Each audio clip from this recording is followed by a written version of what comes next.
അമ്മു ചേച്ചി, എന്താ ഞാൻ ചോദിച്ചതിന് മറുപടി പറയാതെ ഒന്നും മിണ്ടാതെ ഇരിക്കുന്നേ? മിച്ചുവിൻ്റെ ഇപ്പോഴത്തെ അവസ്ഥയും കാര്യവും ഒക്കെ അമ്മയോട് പറഞ്ഞിട്ട് അവളുടെ ഇപ്പോഴത്തെ കണ്ടീഷൻ എന്താണ് എന്ന് ഒന്ന് അന്വേഷിക്കാൻ പറ്റി ആരെങ്കിലും ഉണ്ടോ എന്ന് ചോദിച്ചിട്ട് അവളുടെ മറുപടിക്കായുള്ള കാത്തിരിപ്പാണ് അപ്പു. അവളുടെ അവസ്ഥ അറിഞ്ഞിട്ട് നിനക്കിപ്പോൾ എന്ത് നേട്ടമാണ് അപ്പോൾ ഉണ്ടാവുക? അവൾക്ക് എന്തെങ്കിലും സഹായം ചെയ്യാനാണെങ്കിൽ വേണ്ടെന്നേ ഞാൻ പറയൂ. കാരണം നിന്നെ അത്രയേറെ വേദനിപ്പിച്ചിട്ടുണ്ട് ആ പെണ്ണും അതിൻ്റെ തള്ളയും.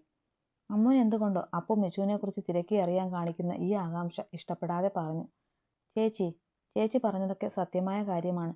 പക്ഷേ എനിക്കെന്തോ ആ കുഞ്ഞ് ഇപ്പോഴും മിച്ചേച്ചിയുടെ വയറ്റിലുണ്ടോയെന്ന് അറിയാൻ ഒരാകാംക്ഷ. അത്രയേ ഉള്ളൂ. അത് മാത്രമേ ഉള്ളൂ? ഉണ്ടോയെന്നോ ഇല്ലെന്നോ അറിഞ്ഞാൽ നിന്റെ ഈ ത്വര അടങ്ങുമോ? പിന്നെ അതിനെപ്പറ്റി ഒരക്ഷരം നീ ചോദിക്കരുത്. സമ്മതിച്ചോ? അമ്മു കണ്ണു ചുരുക്കി അപ്പുവിനെ നോക്കി ചോദിച്ചു. അപ്പു എന്തോ ആലോചനയോടെ ഉറപ്പില്ലാത്ത പോലെ ഒന്ന് മൂളി. അമ്മു ആവട്ടെ അവളുടെ ആ ഭാവങ്ങളൊക്കെ പഠിക്കും പോലെ അവളെ തന്നെ ശ്രദ്ധിച്ചിരുന്നു. എന്താ, രണ്ടും കൂടെ പിണങ്ങിയോ? മുറ്റത്തുനിന്ന് സംസാരിക്കായിരുന്ന കാശിയും ഫായിസും അകത്തേക്ക് കയറി വരുമ്പോൾ പതിവ് ബഹളമോ വർത്തമാനമോ ഇല്ലാതെ ഇരിക്കുന്നവരെ കണ്ട് കാശിയാണ് ചോദിച്ചത്. പിണക്കമൊന്നുമില്ല കാശിയേട്ടാ. ചേട്ടനും കൂടെ അറിഞ്ഞിട്ടാണോ ഇവള് മിച്ചുവിനെക്കുറിച്ച് കുഞ്ഞിനെക്കുറിച്ചുമൊക്കെ അന്വേഷിക്കാൻ നടക്കുന്നത്? പൊട്ടി വന്ന ദേഷ്യം അടക്കി പിടിച്ചുകൊണ്ട് അമ്ന തിരക്കി. ഇല്ല, ഞാൻ അന്വേഷിക്കാനൊന്നും ഞാൻ പറഞ്ഞിരുന്നില്ല അമ്മോ. അമലിൻ്റെ ഒരു ഫ്രണ്ട് അവരെ കണ്ടു എന്നതൊക്കെ ഞാൻ അപ്പുവിനോട് പറഞ്ഞിരുന്നു. അല്ലാതെ. തെറ്റ് ചെയ്ത കുട്ടിയെപ്പോലെ മുഖം കുനിച്ച് ഒന്നും മിണ്ടാതിരിക്കുന്ന അപ്പുവിനെ ഒന്ന് നോക്കിയിട്ട് കാശി പറഞ്ഞു. അപ്പോ എന്താടാ, എന്താ പറ്റിയേ പാച്ചുക്കയുടെ കുട്ടിക്ക്? എന്തിനാ ഇപ്പോൾ ആ അമ്മയെയും കുഞ്ഞിനെയും കുറിച്ച് അറിഞ്ഞിട്ട്? അപ്പുവിൻ്റെ ഇരിപ്പ് കണ്ട് വിഷമം തോന്നിപ്പോയ ഫായിസ് അവളെ ചേർത്ത് പിടിച്ചുകൊണ്ട് ചോദിച്ചു. അത് പിന്നെ പാച്ചുക്ക, വെറുതെ ആ കുഞ്ഞുണ്ടോയെന്ന് അറിയാൻ വേണ്ടിയാണ്, അല്ലാതെ വേറൊന്നുമല്ല. പതിഞ്ഞ ശബ്ദത്തിൽ ഫായിസിനോട് പറഞ്ഞിട്ട് കള്ളത്തരം ഒളിപ്പിച്ച മുഖത്തോടെ കണ്ണുകൾ മാത്രം മെല്ലെ ഉയർത്തി കാശിയെ നോക്കി പെണ്ണ്. അപ്പോ അപ്പൂസേ, പിണങ്ങല്ലേ എൻ്റെ കള്ളിപ്പൂച്ചെ. അമ്മുവും ഫായിസും പോയ നേരം മുതൽ അപ്പുവിൻ്റെ പിണക്കം മാറ്റാൻ അവളുടെ പിന്നാലെ നടക്കുകയാണ് കാശി. അവളാണെങ്കിൽ യാതൊരു മൈൻഡുമില്ലാതെ നടക്കുന്നു. പെണ്ണെ, എൻ്റെ മുഖത്തൊന്ന് നോക്കപ്പോ. ഒടുവിൽ അടുക്കളയിൽ നിന്നവളെ കാശി അവളെ ബലമായി പിന്നിൽ നിന്ന് പുണർന്ന് പിടിച്ച് നിർത്തിക്കൊണ്ട് പറഞ്ഞു. എനിക്കല്ലല്ലോ, കാശിയേട്ടനല്ലേ പിണക്കം. ഇന്നലെ രാത്രി മുതൽ ഇന്ന് ഉച്ചവരെ എന്നോട് മിണ്ടിയോ? ഇല്ലല്ലോ. അപ്പോൾ ഇനിയും മിണ്ടാതിരുന്നാൽ മതി.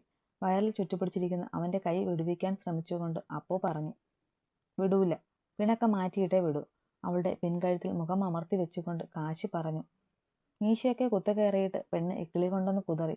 വിട്ടേ കാശിയേട്ടാ, എനിക്ക് ഇക്കിളിയാവുന്നു പറഞ്ഞുകൊണ്ടവൾ അവൻ്റെ കൈക്കുള്ളിൽ നിന്ന് ഒന്ന് പിടഞ്ഞു തിരിഞ്ഞു. അപ്പൂട്ടാ, പോട്ടടാ. കാശിയേട്ടൻ്റെ പൊട്ട ബുദ്ധിക്ക് എന്തൊക്കെയോ ചിന്തിച്ചു കൂട്ടി. നീ അതൊക്കെ മറന്നു കളയടാ. ഇനിയും പിണങ്ങല്ലേടി. നീ മിണ്ടാതിരിക്കുമ്പോൾ, അല്ലെങ്കിൽ ഞാൻ നിന്നോട് പിണങ്ങി സംസാരിക്കാതെ ഇരുന്നാൽ ഭ്രാന്ത് പിടിക്കും പോലെയാണ് എനിക്ക്. അവളെ വരിഞ്ഞു മുറുക്കി ശ്വാസം മുട്ടും വിധം ആ മുഖത്താകെ ചുംബിച്ചുകൊണ്ടവൻ പറഞ്ഞു. പിന്നെ എനിക്ക് സന്തോഷമാണോ? കാശിയേട്ടൻ പിണങ്ങിയിരിക്കുമ്പോൾ എനിക്ക് സന്തോഷമാണോ? മരിച്ചുപോയെങ്കിൽ എന്ന് പോലും തോന്നിപ്പോയി അറിയോ? വാശിയോടെ കിതപ്പോടെ പറഞ്ഞുകൊണ്ടവൻ അവൻ്റെ നെഞ്ചിൽ അമർത്തി കടിച്ചു. വേദനിക്കുന്ന പൂസേ. നന്നായി വേദനിച്ചു വിളിച്ചുപോയി എങ്കിലും അവളെ താൻ അതിലും വേദനിപ്പിച്ചല്ലോ എന്നോർക്കെ അവളെ അങ്ങനെ തന്നെ വരിഞ്ഞു മുറുക്കി വെച്ചു കാശി. എനിക്ക് വേദനിച്ചു. എൻ്റെ മനസ്സ് എന്തോരം സങ്കടമായെന്ന് അറിയോ? കാശിയേട്ടൻ ദേഷ്യം വന്നാൽ എന്നെ എത്ര വേണേ വഴക്ക് പറഞ്ഞോ, അല്ലെങ്കിൽ തല്ലിക്കോ. പിന്നെ എന്നോട് പിണങ്ങി മിണ്ടാതിരിക്കരുത്. അതെനിക്ക് സഹിക്കാൻ പറ്റൂല. കടിച്ചു നോവിച്ചെടുത്ത് ചുണ്ടും നാവും ചേർത്തൊഴിച്ചുകൊണ്ട് അപ്പു പറഞ്ഞു.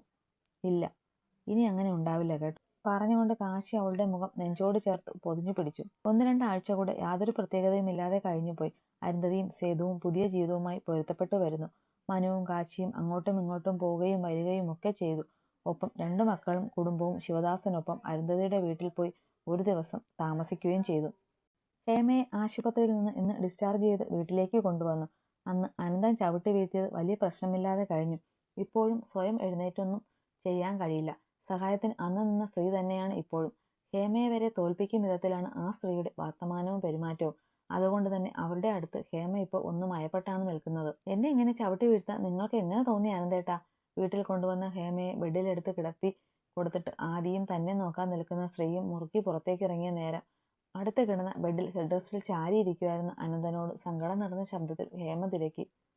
നീ എന്നോട് സംസാരിക്കരുത്. എനിക്ക് നിന്നെ കാണാൻ പോലും താല്പര്യമില്ല. ഈ മുറിയിലെ നിന്റെ കിടപ്പ് അവസാനിപ്പിച്ചാൽ അത്രയും സന്തോഷം. ഹേമയുടെ മുഖത്ത് പോലും നോക്കാതെ വെറുപ്പ് നിറഞ്ഞ ശബ്ദത്തിൽ അനന്തൻ പറഞ്ഞു. അനന്തേട്ടാ, എന്തിനാ ഇങ്ങനെ? നിർത്ത്. എനിക്ക് നീ പറയുന്നതൊന്നും തന്നെ കേൾക്കണമെന്നില്ല. ഇനിയും മിണ്ടാതെ കിടക്കാൻ ഭാവമില്ല എങ്കിൽ ഒന്നുകിൽ വീണ്ടും നിന്നെ ഞാൻ ചവിട്ടി തള്ളിയിടും, ഇല്ലെങ്കിൽ ഞാൻ ഈ മുറിക്ക് പുറത്തേക്ക് പോകും. കഠിനമായ ദേഷ്യത്തോടെ കയ്യിലിരുന്ന ഫോൺ ബെഡിലേക്ക് വലിച്ചെറിഞ്ഞുകൊണ്ട് അനന്തൻ പറഞ്ഞു. അയാളുടെ ദേഷ്യവും വെറുപ്പും കാണെ ഹേമ പകപ്പോടെ കിടന്നുപോയി. ആദി, താൻ എന്താടാ ചെയ്യുന്ന? ഇതൊക്കെ ഇവിടെ വെച്ചിട്ട് വാ, നമുക്ക് മക്കളെയും അളിയനെയും കണ്ടിട്ട് വരാം. ഉണങ്ങിയ തുണികൾ മടക്കി വെച്ച് കൊണ്ടിരുന്ന അരുന്ധതിയോട് സേതു പറഞ്ഞു. ഇപ്പോഴോ? ഇനിയിപ്പോ ഏട്ടന്റെ അവിടെ പോയിട്ട് തിരികെ വരാൻ വൈകില്ലേ? ചോദിച്ചുകൊണ്ട് മടക്കിയ തുണികൾ കബോർഡിലേക്ക് അടുക്കി വെച്ചിട്ട് ചുവരിൽ ചാരി നെഞ്ചിൽ കൈകെട്ടി നിൽക്കുന്ന അയാൾക്കടുത്തേക്ക് വന്നു അരുന്ധതി. അതിനെന്താ, നമുക്കൊരു നൈറ്റ് ഡ്രൈവ് കൂടെ ആവുമല്ലോ, പറഞ്ഞിട്ട് അയാളൊരു പുഞ്ചിരിയോടെ അവരെ നോക്കി. അത് പിന്നെ അവർ ഇപ്പോഴും അയാളോട് അടുക്കാനുള്ള മടിയോടെ നിന്നു. എന്തേ, പോകണ്ടേ? മക്കളെയും ഏട്ടനെയും കാണണ്ടേ? കുറുമ്പ് നിറഞ്ഞ ചിരിയോട് സേതു അവരുടെ നെറ്റിൽ വീണുകിടന്ന മുടി ഒതുക്കി വെച്ചുകൊണ്ട് തിരക്കി. എല്ലാരെയും പോകാം, ഞാൻ പോയി റെഡിയാവട്ടെ. ഇനിയും അയാളുടെ നോട്ടം താങ്ങാനാവാതെ അവർ വേഗം ഫ്രഷ് ആവാനായി പോയി. അരുന്ധതിയുടെ ആ ഓട്ടം നോക്കി നിന്ന സേതുവിൽ മനോഹരമായൊരു ചിരി വിരിഞ്ഞു. അല്ല സേതുട്ടാ, ഇത് കാശിയുടെ വീട്ടിലേക്കുള്ള വഴിയല്ല. ഏട്ടനും മനുമൊക്കെ ഇവിടെ ഉണ്ടോ? കാർ തിരിയുന്ന വഴി മനസ്സിലായതും സന്തോഷത്തോടെ അരുന്ധതി തിരക്കി. ഉവ്വ്, ഞാൻ അളിയനെ വിളിച്ചു പറഞ്ഞിരുന്നു കാശിയുടെ വീട്ടിലേക്ക് പോരാൻ. ഇന്ന് വൈകുന്നേരം അവിടെ കൂടാമെന്ന്. എന്തേ, സന്തോഷമായോ? ചിരിയോടെ അയാൾ അവരെ നോക്കി. ഒരുപാട് ഒരുപാട് സന്തോഷം, അരുന്ധതി മെല്ലെ പറഞ്ഞു. അതെന്താടോ, കാശിമോന്റെ അടുത്തേക്കാണെന്ന് പറഞ്ഞപ്പോൾ കൂടുതൽ സന്തോഷം? നമ്മളിപ്പോൾ മനുവിന്റെ അടുത്തേക്ക് പോയാലും കാശിയെയും അപ്പുമോളെയും അങ്ങോട്ട് വിളിക്കുമല്ലോ, പിന്നെന്താ പ്രശ്നം?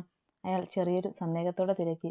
എന്റെ കാശി, അവൻ ഈ പ്രായത്തിനിടയ്ക്ക് കിട്ടേണ്ട സൗഭാഗ്യങ്ങൾ അതിപ്പോൾ ബാല്യത്തിലും കൗമാരത്തിലും മാതാപിതാക്കളിൽ നിന്ന് കിട്ടേണ്ട സ്നേഹമോ പരിഗണനയോ ഒക്കെ നഷ്ടമായി പോയിട്ടേ ഉള്ളൂ. സ്നേഹം എന്തെന്ന് എൻ്റെ പൊന്നുമോനെ അറിഞ്ഞതുപോലും അപ്പു അവനൊപ്പം കൂടിയതിന് ശേഷമാണ്. എന്നാൽ മനു അങ്ങനെ വളർന്നതല്ല. ഒരച്ഛൻ്റെ അമ്മയുടെ ഒരമ്മയായി ആയിട്ടാണെങ്കിൽ പോലും എൻ്റെയും ഒക്കെ കരുതലും സ്നേഹവും ഒക്കെ ആവോളം അറിഞ്ഞു തന്നെ വളർന്നു വന്നവനാണ്. അതുകൊണ്ട് തന്നെ ഇപ്പോൾ അവരുടെ അമ്മയാണ് ഞാനെന്ന് എനിക്ക് ബോധ്യമായപ്പോൾ രണ്ടുപേരും എൻ്റെ ജീവനാണ്.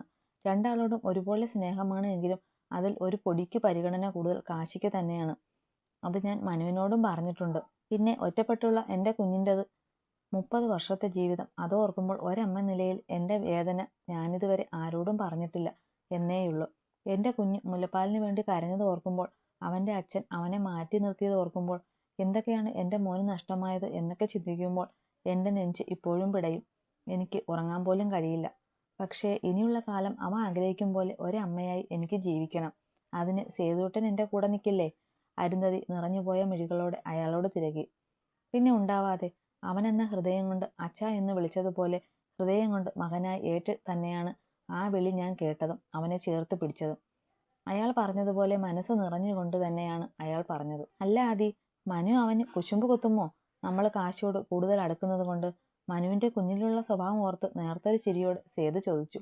ഒരിക്കലും ഈ കാര്യത്തിൽ അവന് കുശുമ്പുണ്ടാവില്ല സേതുട്ടാ. എല്ലാം നഷ്ടപ്പെട്ട് ജീവിച്ച അവൻ്റെ ഏട്ടനോട് ആ സ്നേഹം എന്നും എൻ്റെ മനുവിനുണ്ട്.